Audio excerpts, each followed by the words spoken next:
The alarm bells rang through the massive space station that floated in the dark between the stars. Commander Zexathara woke up from his sleep and rushed to the control room. His blue skin looked pale under the bright lights as he read the message on the screen. "Earth has gone silent," said his assistant Krell. The small alien had 4 arms and worried eyes. "No signals for 3 weeks now." Zexathara stared at the data. For 200 years, Earth had sent out messages every single day. The humans talked about their weather, their sports, their silly arguments between countries. They shared their music and movies with anyone who would listen. They begged for trade deals and asked questions about space travel like excited children. Now there was nothing.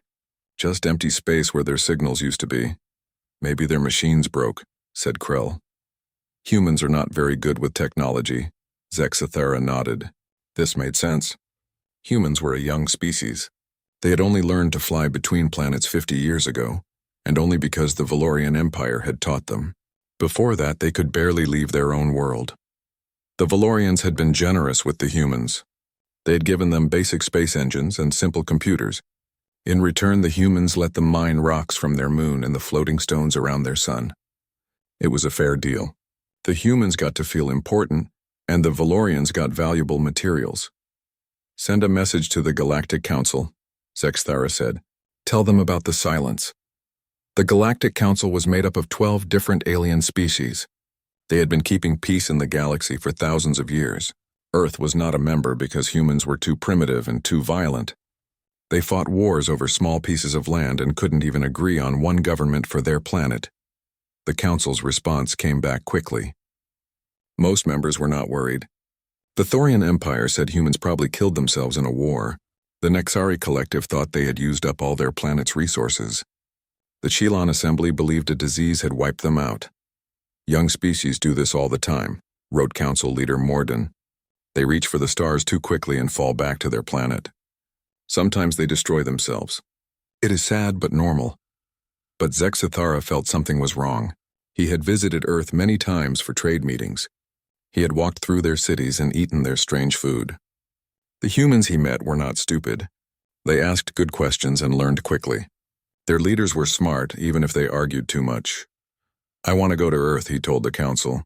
"I want to see what happened." Some Council members laughed at this idea. Why waste time and fuel on a dead planet? But others were curious. The Valorian Empire had made a lot of money from their Earth deals. If something had killed the humans, they needed to know what it was. Maybe it could spread to other planets.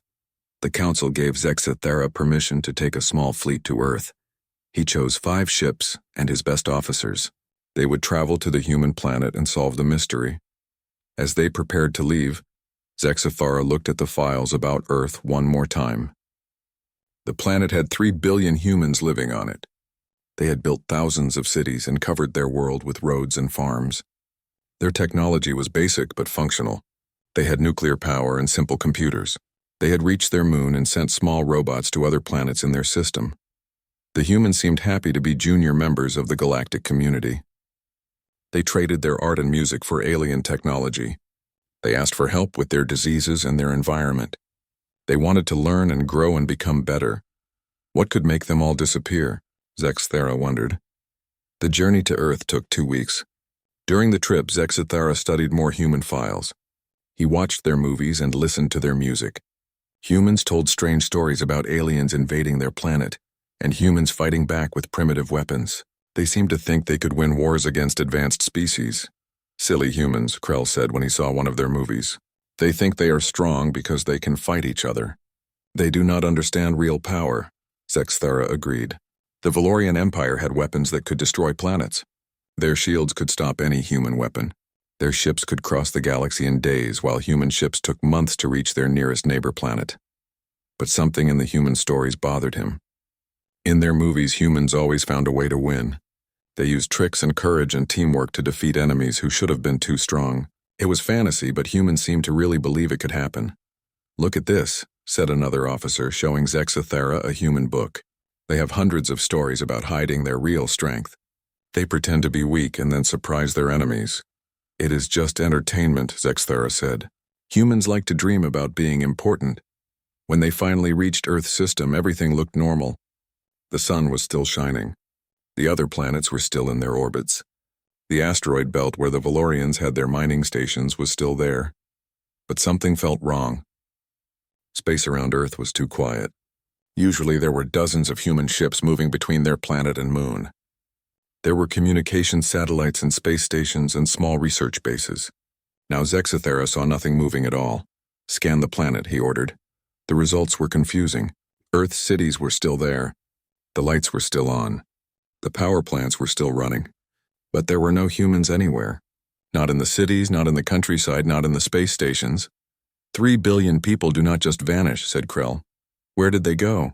Zexathera did not answer. He was reading something that made his blood run cold.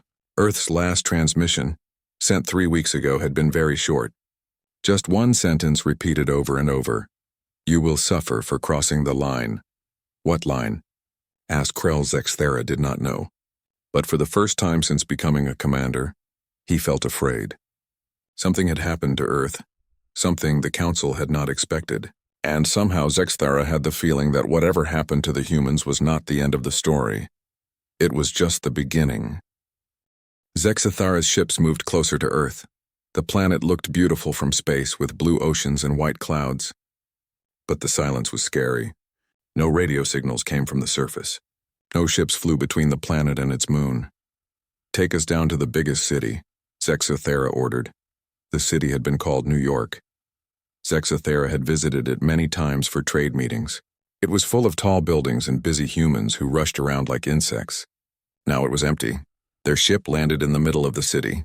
Zexathera and his team put on their protective suits and walked outside. The streets were clean and the buildings looked normal. Cars sat in neat rows as if their owners had just parked them and walked away. But there were no humans anywhere. "Look at this," said Officer Vex, pointing to a coffee shop. Cups of coffee sat on tables, still warm. Food was half-eaten on plates. "They left very recently." Krell checked his scanner. "No human bodies anywhere. No signs of fighting. No damage to the buildings." Zexathera felt more confused. 3 billion people do not just decide to leave their planet at the same time. And where would they go? Humans only had small ships that could barely reach their moon. "Check the government buildings," he said. "Look for records." They found the human leaders' offices empty but organized. Computers were turned off properly. Files were stored in neat piles. It looked like everyone had finished their work and then simply left. In the basement of one building they found something strange. A room full of broken alien technology. Zexathera recognized Valorian computers and Nixari energy cells and Thorian communication devices. All of them were taken apart piece by piece. "Why would humans destroy alien technology?" asked Krell. "They needed it to survive." Zexathera did not answer. He was looking at how the machines were broken. The pieces were separated very carefully, as if someone understood exactly how they worked. This was not the work of angry primitives. This was done by experts. They went to the moon next. The Valorian mining bases there had been providing rare metals for 50 years. The profits from those mines had made many Valorians very rich. What they found made Zexathera's hearts beat faster. The mining bases were completely destroyed, not by explosions or weapons, but by something else. The quantum extractors were turned inside out. The fusion reactors were taken apart and rebuilt into strange shapes. The computer systems all displayed the same message. "You crossed the line. How did humans do this?" Krell whispered. "They do not understand quantum physics." Security recordings showed the answer. Humans in simple work clothes had walked into the base 3 weeks ago. They had not worn spacesuits even though the moon had no air. They had touched the Valorian machines with their bare hands and somehow made them stop working. The recordings showed impossible things. Humans moving faster than any living thing should move. Humans lifting heavy machines that should have needed hover lifts. Humans working with technology that was supposed to be beyond their understanding. "This cannot be real," said Vex. "Humans are weak. They need machines to help them breathe in space." But the recordings did not lie. Zexathera watched a human woman touch a quantum extractor worth more than a planet and make it crumble into dust. He watched a human man look at a Valorian computer and somehow make it show information that should have been impossible to access. In the main base, they found more records. Hidden files that the Valorians had not known existed. Files that showed humans had been watching everything for decades. The files contained detailed information, about every Valorian ship that had visited Earth. They knew the names of every Valorian officer and what they had said in private meetings. They had recordings of conversations that happened in secure rooms on Valorian planets light years away. How could they know these things? Krell asked. Zexthera read more files and felt sick. Humans had not just been watching the Valorians. They had been watching all 12 council species. They knew about secret military plans and hidden research projects. They had maps of planets that were supposed to be classified. The humans had been pretending to be primitive, while secretly knowing everything about their alien visitors. One file made Zexthera angry and afraid at the same time. It was labeled Valorian Compliance Project, and it contained details about drugs being added to Earth's water supply. Chemicals that would make humans more obedient and easier to control. The file explained that some Valorians had decided humans would make perfect workers. They were smart enough to operate complex machines, but too weak to rebel. The plan was to slowly change human brain chemistry over many years until they became willing slaves. Did you know about this? Zexthera asked his officers. They all said no, but Zexthera could see some of them were lying. This project had been approved by high-ranking Valorians. It was not the work of a few criminals. At the bottom of the file was a note written in human language. We trusted you. We wanted to be friends. But you chose to see us as things to be used. Now you will learn what crossing the line means. Zexthera sat down heavily. Everything he thought he knew about humans was wrong. They were not primitive. They were not weak. They had been studying the council species like scientists studying insects. Where did they go? He asked the empty room. The answer came from an unexpected place.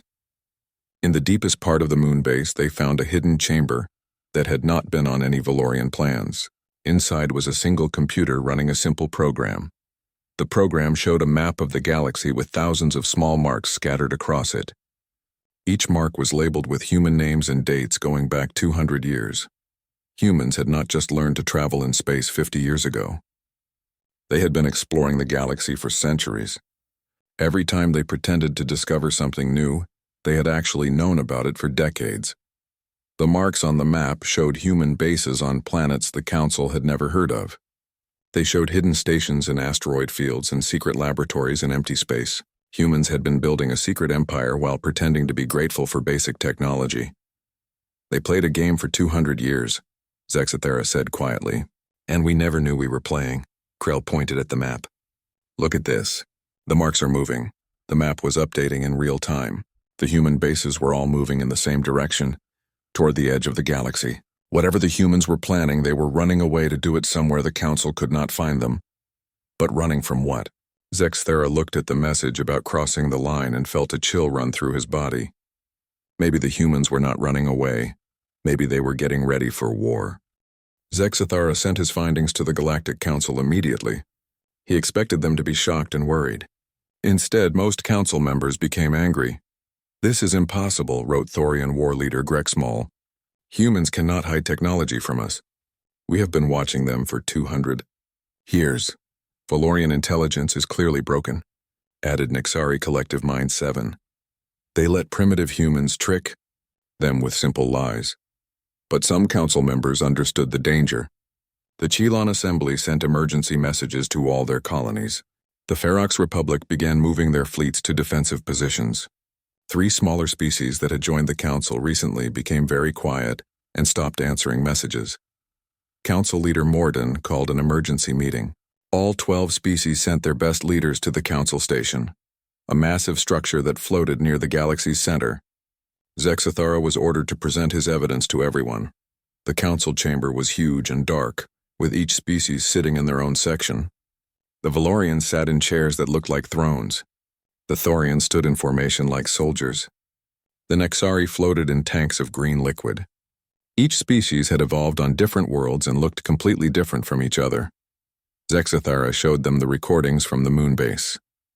He played the impossible videos of humans working without spacesuits and touching advanced machines with their bare hands. He shared the files showing human knowledge of secret council activities. This proves humans have been lying to us, he said. They are not primitive. They have technology we do not understand. The Thorians laughed. Their species had conquered half the galaxy before joining the council. They had fought wars against creatures that could eat stars and won. "We see humans doing magic tricks in a video," said Grexmole. "This proves nothing.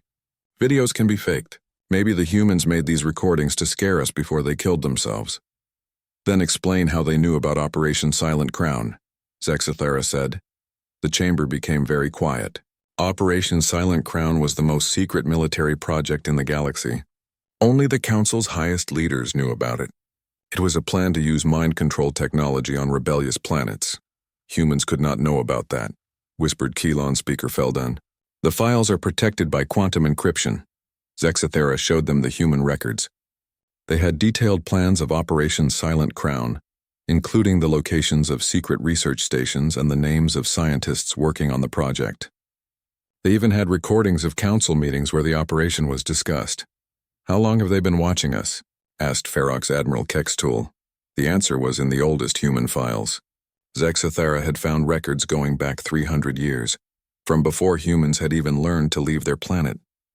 Even then, they had somehow known about alien visitors. The files told a different story about first contact. The Council had always believed they discovered humans by accident when a Valorian exploration ship detected radio signals from Earth, but the human records showed they had been expecting the visit. Humans had been preparing for contact with aliens for generations. They had built hidden bases and developed secret technology. When the Valorians arrived, humans had already decided to pretend to be primitive. "Why?" asked Nixari Collective Mind 3. "Why would they hide their strength?" The answer was in a file labeled the Line Protocol. Zexathara read it aloud to the Council. "We have studied the galactic species for many years. We have learned that they see strength as a threat and weakness as an opportunity to exploit. We will present ourselves as weak so they will reveal their true nature. If they treat us with respect and kindness, we will eventually show them our real capabilities and join them as equals. If they try to harm us or use us, they will have crossed the line and face the consequences." The document was signed by someone called the Human Collective Council and dated 50 years before official first contact. "They were testing us," Zexthera said. "For 200 years they were deciding whether we deserved their friendship or their anger." The chamber erupted in noise. Some species were angry at being judged by primitives. Others were afraid of what human technology might really be capable of. A few were asking questions about what exactly the Valorians had done to cross the line. Zexthera explained about the Compliance Project, the plan to drug humans and turn them into slaves. The council members who did not know about this project looked shocked. Those who did know looked embarrassed. "It was a small operation," said Valorian Trade Minister Luxara. "Only a few colonies were involved, and it was for their own good. Humans fight too much. The drugs would have made them peaceful. You tried to take away their free will," said Ferox Admiral Kextool. "That is against every law of civilized species." "Laws are for equals," Luxara replied. "Humans are primitives. They need guidance." This started a big argument. Half the council species had similar projects on primitive worlds. They took resources and gave back basic technology. They called it helping, but really it was stealing from beings too weak to fight back. The other half of the council was disgusted. These species had evolved to respect other life forms.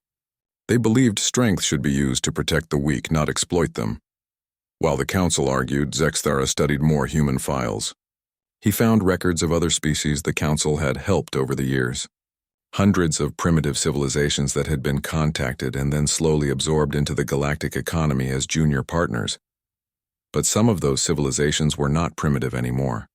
According to human records, many of them had been contacted by humans decades ago. They had been given real technology and helped to become strong enough to protect themselves. The humans have been building alliances, Zexathera realized. They have been preparing for this day. He tried to share this discovery with the council, but they were too busy arguing to listen. The meeting was falling apart as species took sides. Some wanted to find the humans and destroy them before they became a threat. Others wanted to apologize and try to make peace. A few were worried about their own primitive colonies and what might happen if those beings learned the truth. In the middle of the chaos, every communication screen in the chamber lit up at once. A message was coming in on all frequencies, broadcasting to every inhabited planet in the galaxy simultaneously. The message was simple. You have 3 days to respond to our terms. After that, the line will be permanently drawn. At the bottom of the message was an address in deep space, far beyond the edge of the galaxy. If the council wanted to talk, they would have to travel further from home than any of them had ever gone. "They want us to come to them," said Council Leader Morden, "in unknown space where they control everything." "It is obviously a trap," added Grexmol. "We should ignore them and prepare our defenses." But Zexathara was reading the message more carefully. It was not just a demand to meet. It was also a list of every crime the Council species had committed against primitive civilizations over the past 1,000 years. Wars started for profit, planets stripped of resources, species enslaved or destroyed. The humans had been watching everything, and now they were ready to be judges. The Galactic Council split into two groups after the human message arrived. Half wanted to prepare for war, the other half wanted to try talking. Neither group trusted the other anymore. Zexthera found himself caught in the middle. As the officer who discovered the truth about humans, everyone wanted his opinion. But he was not sure what to think. Everything he believed about the galaxy had been proven wrong. The Valorian Empire called him back to their home world for a private meeting. The capital planet was covered in beautiful cities made of crystal and metal. Billions of Valorians lived there in comfort, supported by wealth taken from primitive worlds like Earth. "You have done well," said Supreme Commander Valthek. "Your discovery proves humans are a threat that must be destroyed." Zexathara sat in the commander's office looking at maps of the galaxy. Red marks showed Valorian military bases and fleets. There were thousands of them, enough firepower to destroy entire solar systems. "What if they are stronger than we think?" Zexathara asked. Valthek laughed. "Impossible.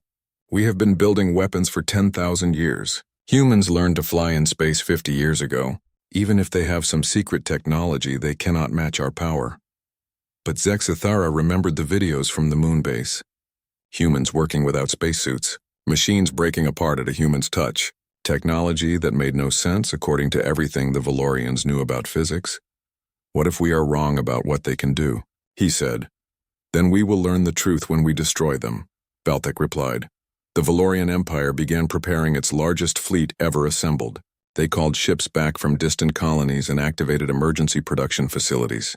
Within days, they had 10,000 warships ready to hunt for humans. Other council species made their own preparations. The Thorians built new weapons that could crack planets in half. The Nexari designed computer viruses to shut down alien technology. The Kelon assembly created biological weapons that could kill any carbon-based life form. But 3 species surprised everyone by leaving the council entirely. The Ferox Republic, the Yalani Confederation, and the small Kresh Collective all announced they were withdrawing from galactic politics to focus on defending their own worlds. "Cowards," said Grexmol. "They are afraid to fight primitives." Zexathara was not so sure. Those 3 species were known for being careful and smart. If they were worried enough to leave the council, maybe there was a good reason. The human message had given coordinates for a meeting place at the edge of the galaxy. Several council species decided to send scout ships to investigate before the deadline expired. Zexathara volunteered to lead one of these missions. He wanted to understand what humans were really capable of before the shooting started. The journey took a week at maximum speed. The coordinates led to an empty region of space far from any star. According to all instruments, there should have been nothing there but cosmic dust and radiation. Instead, Zexathara found a fleet. It was unlike anything he had ever seen. The ships were made of materials that his sensors could not identify. They moved without leaving energy trails. Some of them seemed to be bigger on the inside than the outside, which should have been impossible. "How many ships?" asked Krill. The scanner operator shook his head. "I cannot count them. Every time I get a number, more ships appear. It is like they are coming out of nowhere." Zexathara tried to count the human fleet himself. He saw hundreds of ships, then thousands, then stopped counting when he reached 50,000. And more kept appearing every few minutes. "Where did they get so many ships?" Krell whispered. "They only had a few dozen when they left Earth." A message came from the human fleet. It was in perfect Valorian language, which should have been impossible since humans had never been taught their written system. "Commander Zexathara of the Valorian Empire, you are invited to come aboard our flagship for a discussion. Come alone." Zexathara looked at his officers. They all seemed scared. He was scared too, but also curious. After all the mysteries and surprises, he finally had a chance to get answers. "If I do not return in 6 hours, go back and warn the council," he told Krell. A small human ship came to escort him. It was smooth and silent, unlike the noisy Valorian vessels. When Zexathara stepped inside, he felt like he was entering a living thing rather than a machine. The human flagship was enormous. It took 10 minutes to fly from the docking bay to the command center. Along the way, Zexathara saw thousands of humans working at stations he did not recognize. They all looked calm and confident, not like refugees fleeing their home planet. The human leader was waiting for him in a simple room with white walls. She was a small woman with gray hair and kind eyes. She looked like the type of human who would ask for help fixing her garden, not someone who commanded a war fleet. "Hello, Commander," she said. "My name is Elena Vasquez. I speak for humanity in this matter." "Where did all these ships come from?" Zexathara asked immediately. Elena smiled. "We built them. Humans are very good at building things when we need to." "In 3 weeks? Impossible. Not in 3 weeks. We have been building this fleet for 200 years. We just kept it hidden until now." She led him to a window that showed the human fleet stretching away into the distance. Zexathara could see ships of dozens of different designs, some as small as fighters and others as large as space stations. "Why did you hide?" he asked. "Because we hoped we would not need this fleet," Elena said. "We wanted to join the galactic community as friends and equals. We tried to give your people every chance to treat us with respect. But you were testing us." "Yes. We were watching to see what kind of beings you really were. Some of your species passed the test. The Ferox Republic always treated us fairly. The Alani Confederation respected our independence. We will remember their kindness, and the Valorians." Elena's expression became sad. "Your people decided we were things to be used? You tried to take away our freedom with drugs and lies. That crossed the line we drew long ago." Zexathara felt ashamed. He had not known about the compliance project, but he had benefited from it. The wealth his people took from primitive worlds had paid for his education and his ship and his comfortable life.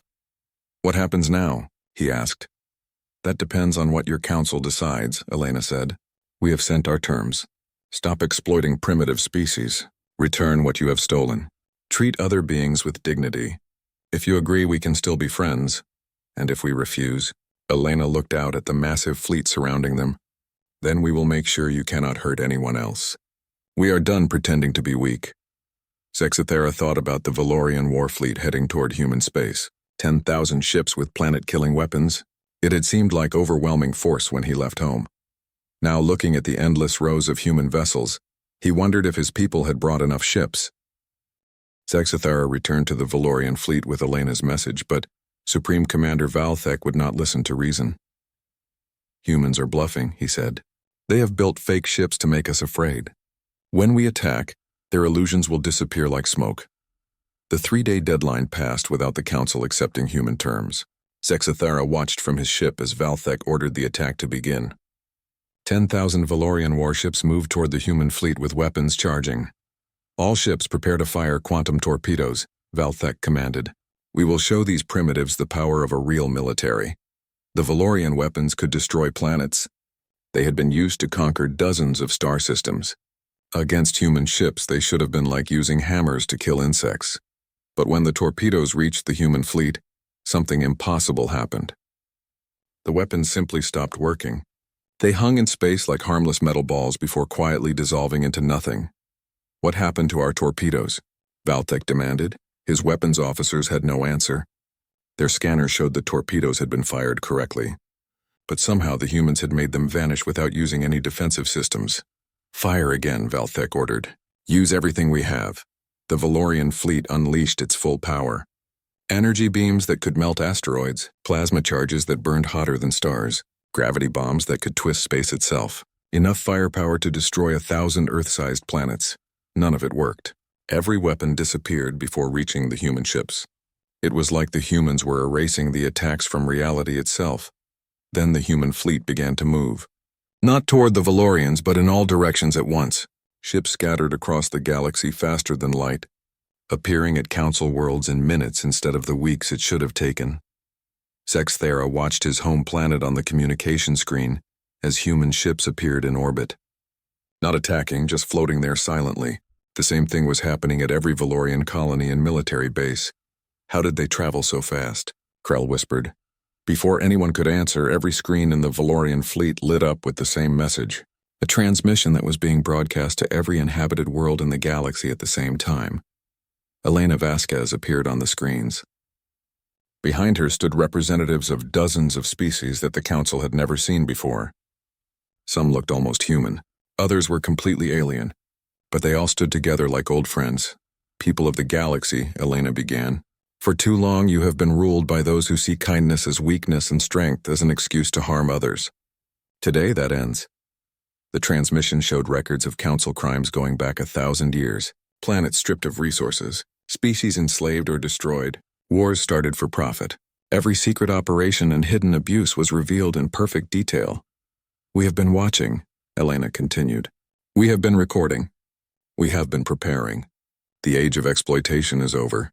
What happened next shocked every Council member watching. Human ships at primitive worlds began broadcasting technology blueprints, plans for faster-than-light engines, designs for matter converters, instructions for building weapons that could protect against Council fleets. You gave primitive species simple tools to keep them dependent, Elena said. We are giving them everything they need to be free. Supreme Commander Valthek tried to order his fleet to attack the human ships at Valorian worlds, but when he gave the command, nothing happened. His ships would not respond to orders. What is wrong with our systems? He shouted. The answer came from Elena's transmission. We have been inside your technology for decades. Every computer chip you built contained circuits designed by us. Every communication system included transmitters we could control. We have been preparing for this day since we first met you. Human ships began landing on Council worlds, not as invaders but as liberators. They freed slaves who had been working in hidden factories. They shut down mining operations that were poisoning planets. They opened the doors of prisons where political rebels had been kept. Most shocking of all, they began revealing other species that had been pretending to be primitive. The galaxy was full of civilizations that had learned to hide their strength after watching how the Council treated the weak. We are not alone, Elena said. Dozens of species have been waiting for this moment. Today we all stop pretending to be helpless. Zexthera watched as the Galactic Council's power crumbled in a single day. Their fleets could not fight. Their weapons would not work. Their secret bases were being opened for everyone to see. But the humans were not cruel in victory. They offered the Council species a choice. Accept the new rules and become part of a truly equal galactic community, or be isolated on their home worlds until they learn to behave. Many individual Council members chose to surrender and join the new order. But some, like Supreme Commander Valthek, refused to accept defeat. We will destroy our own worlds before letting primitives rule us, he declared. The humans had prepared for this too. When Valorian extremists tried to activate planet-killing weapons rather than surrender, they found their systems would not obey. The humans had made sure no one could choose destruction over peace. Elena's final message was broadcast from Earth, which suddenly came back to life as human ships returned home. The planet had never been abandoned. It had been protected by technology that made it invisible to alien sensors. We never wanted to be your enemies, Elena said. We hope to be your friends and partners. Some of you still can be, but we will never again allow the strong to prey on the weak. That line has been crossed for the last time. Zexithara found himself in command of the Valorian fleet when Valthek was arrested by his own officers for war crimes. The humans offered him a choice: help build the new galactic order, or retire to a peaceful life on a colony world. He chose to help. Someone had to teach the old Council species how to live in a galaxy where strength was used to protect rather than exploit. Years later, Zexithara would serve as an ambassador between the Valorian Republic and the Human Alliance. He would watch as former enemies became friends and the galaxy became a place where young species could grow strong without fear. But he never forgot the lesson humans had taught him. Sometimes the most dangerous enemy is the one who chooses to look weak until they are ready to show their true strength. The humans had played the longest game in galactic history, and they had won by convincing their enemies to defeat themselves. The last transmission from Earth had not been a goodbye. It had been a warning, and now everyone in the galaxy knew what happened to those who crossed the line humans had drawn around the innocent and the weak. They suffered. Not from cruelty, but from justice. And the galaxy was better for it.